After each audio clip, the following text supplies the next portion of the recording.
So I don't know where I got this story. I can't remember. I don't know where I read it. I know it was long before people were posting such things on the internet, though probably it's popped up on Facebook more than once. I mean, hasn't everything? I don't even know if it's apocryphal or true. All I know is that when I heard this 20 plus years ago, I love this story. It seems a woman had been shopping for groceries, and she was coming back to her car holding bags. And when she got almost back to her car, she was shocked to see 4 men in her car. And she immediately dropped her groceries. I always kind of think with this next line, it could have taken place in Texas, though Florida would be a close second. Having dropped her groceries, she reached into her purse and pulled out a sizable revolver and held it out and said, "What are you doing in my car? Get out of my car. I have a gun and I know how to use it." And quickly, the 4 would-be felons jumped out the doors and each ran off in a different direction. She tried to get herself together, picked up her groceries, threw them in the back seat, got in the car. She just wanted to get away. And as she started trying to start the car, she realized that the key didn't work. And she looked to her right to see her car 5 spaces over. She quickly got out of the car and threw her groceries in the back seat of her car and started the ignition and drove straight to the police station and began confessing her great sin to the desk sergeant. Halfway through the story, as he was sitting in the chair, he almost fell out of the chair laughing because down the counter were 4 men reporting a car hijacking.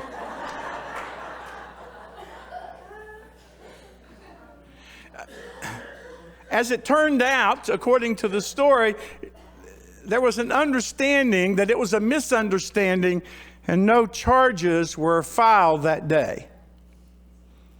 You see, she thought it was her car, but it really belonged to someone else. Hold on to that for a minute. As you've already found out, we're going to be talking about stewardship and money and budgets and faithfulness and pledges, for at least the next couple of weeks. But today, I want to talk about stewardship in a different context as we finish this 3 great love emphasis. In beginning, God created. I have been, over the 3 years, almost 3 years I've been here, I've visited this text at least 3 other times. I love the creation stories. In the beginning, God created, and we are told by this storyteller that God looked at creation as God worked piece by piece and saw that creation was good. I'm reminded of that old song, "You must have been a beautiful baby because..." What in the world happened? We've made a sizable mess in our giant cosmic playbox. One part of being made in the image of God is that we have some of that divine DNA within us. We have been created to create. Thanks be to God. And some of what we have created through the ages is astounding, especially at times and places where tools were limited and imaginations even larger than perhaps ours today. We've built magnificent cathedrals and mosques and other faith places of worship. Massive walls running for hundreds of miles across a country in Asia. Skyscrapers. Fascinating homes. I'm a big fan of Frank Lloyd Wright, but you can fill in your own architect if you wish. Office buildings that some, what did they think about that? But some incredible. Bridges that span bays and rivers, and even some that years ago began running under those waterways. Massive dams and wonderful lighthouses along the coast, a plethora of art forms, paintings and sculptures, glass-shaped and unimaginable forms. Just wondrous stuff. And for the sake of our visitors, I'm a big quilting fan. So whenever I see quilts and I think about some of the people where I grew up and what they did with scraps has always amazed me. We were made to create, and we were made to create beauty and art that challenges us and speaks to us and calls us to other places. We were made to create, to go with the art that is already a part of creation. But, and there is a but, there always is, in any sermon, we have destroyed reservoirs of clean water that was here in abundance in different places, and we have dumped chemicals and sewage and mineral slag piles and such into the water. And we have bulldozed whole mountaintops off, just whole mountains, to take carbon-based fuel from within. And then we burned it, and in our burning it, we created mercury and poison that we have no real plan for getting it cleaned up. We poured out chemicals on our food supply. The good news is that it has allowed more people around the world to be fed. The bad news is that in the process we have killed many insects that those plants need to be pollinated, like bees. I don't know if any of you know much about bees. I hear that Dave Rabel knows some about bees. They're marvelous, marvelous, marvelous creatures.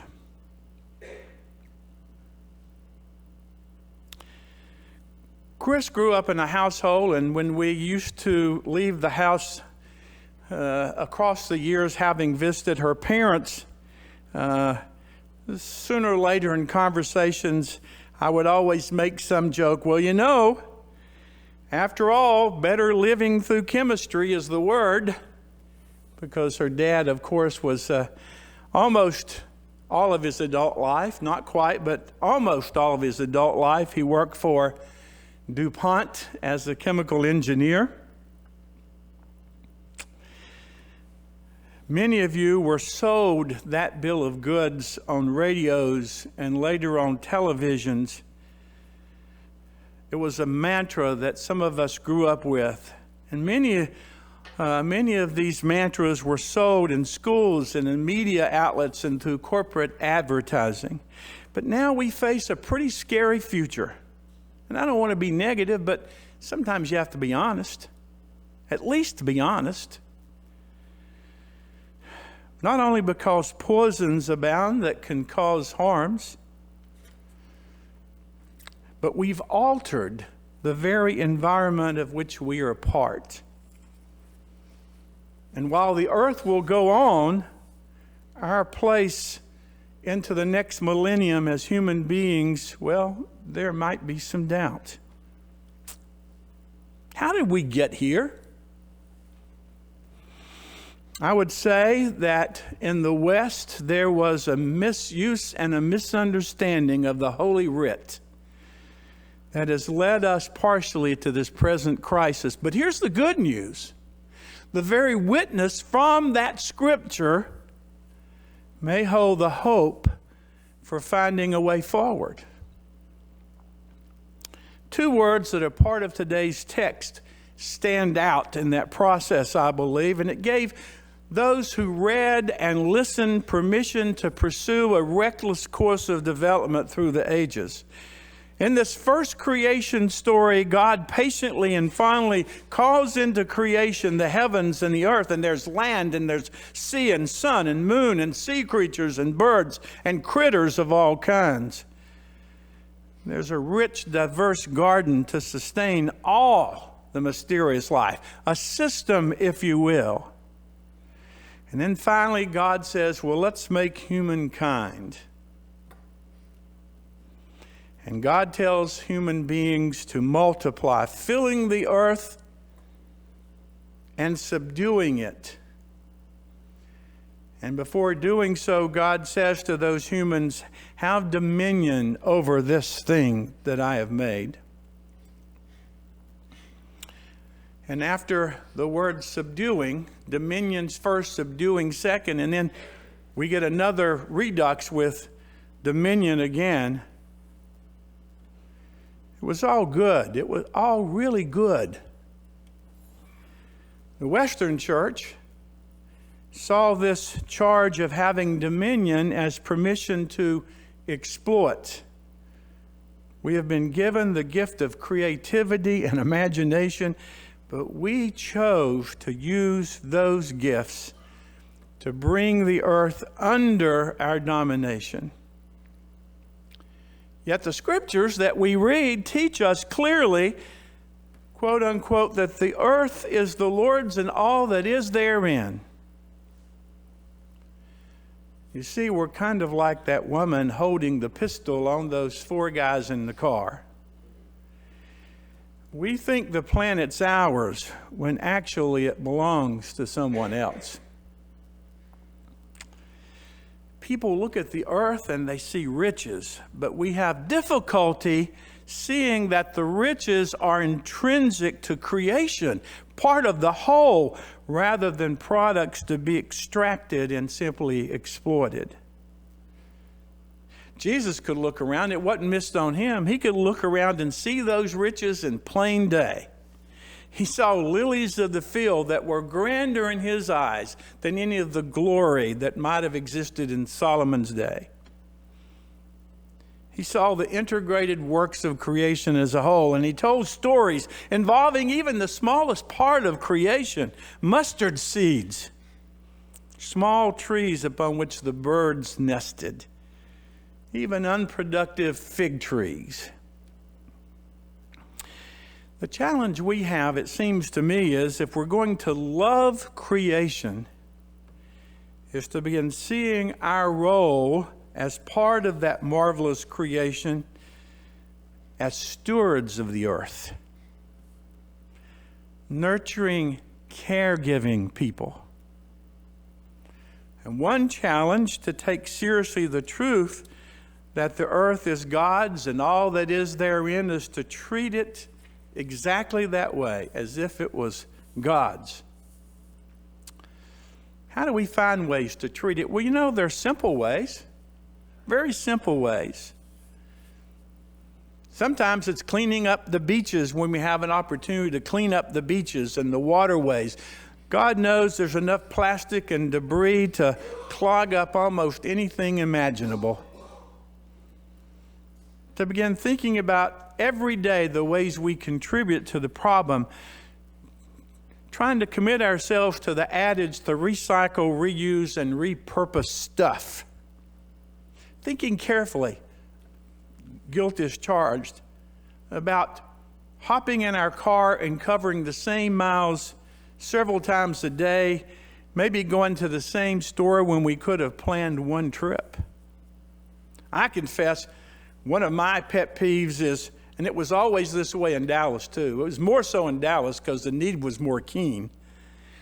But getting in my car and coming to church and on the way, and it always seems to be banks. I guess I have more hostility toward banks.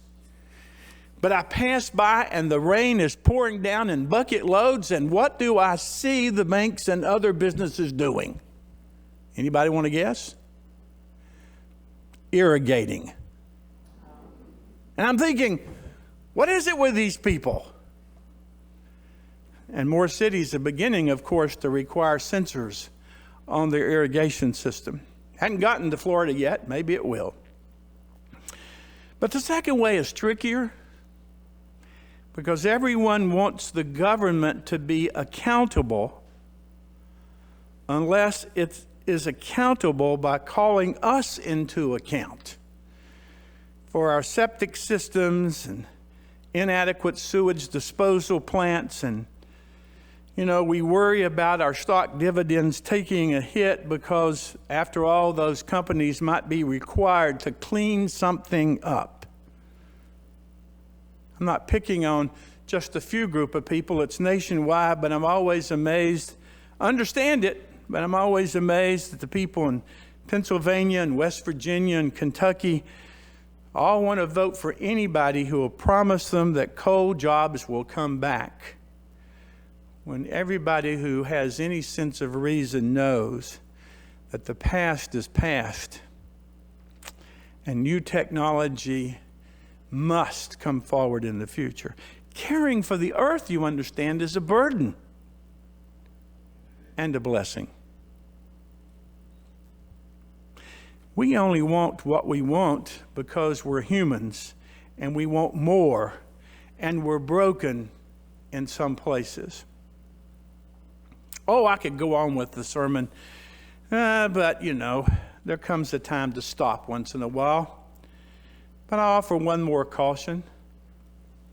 Some of our brothers and sisters of faith through the years have pushed back on the text of stewardship and environmentalism because they say there is an idolatrous danger in worshiping the creation rather than the Creator.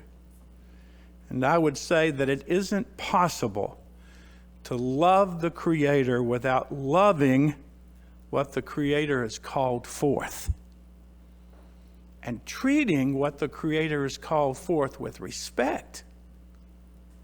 Three great loves. Well, they've been identified by the leadership in the United Church of Christ. The love of neighbor, love of children, and love of creation. And you know what? We're called to honor these, not because a denomination has put forth a promotional campaign. God knows I've ignored more denominational promotion campaigns that sometimes were just people trying to have jobs. No, it's not because of that. It's because if we love God, we will love our neighbor. And if we love God, there's no way to exclude children. And if we love God, we will love creation. So I would invite you today. Where I grew up, this is the place you'd give an altar call, but won't get to that. I would invite you today to join with your pastor and begin exploring ways of expressing each of those three great loves with a bold witness.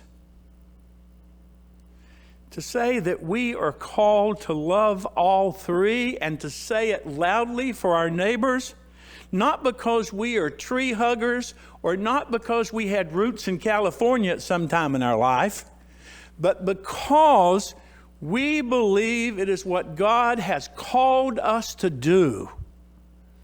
And it is in the following of loving these three great things that we also are following the teachings of Jesus. Question is, are we going to continue to be exploiters? Or are we going to love God and be those stewards of this wondrous thing, this beautiful thing, this system of life that has blessed our ancestors for thousands of years and blesses us still?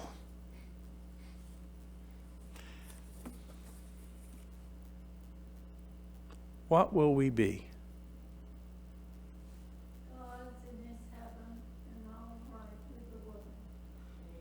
indeed.